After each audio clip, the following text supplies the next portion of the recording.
Hello, friends, and welcome to Virtual Advantage, self-paced tutorials to integrate early literacy development in children to storytime practices in the library and online. I'm Joyce Laiosa, and I will be the presenter for this program.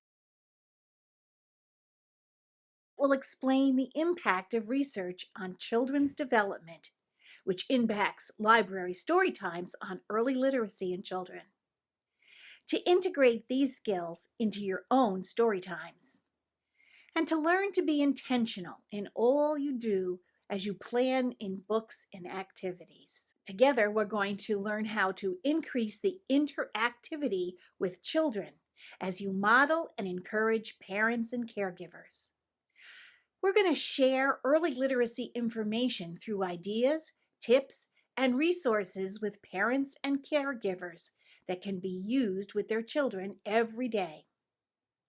And we're going to learn about a tool, an assessment tool to evaluate and improve story times.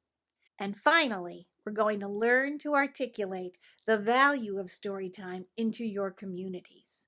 All in all, there'll be small, short lessons that you can look at your own pace, on your own time, and be able to take some notes and maybe pick up some things that will help you plan and implement early literacy story times.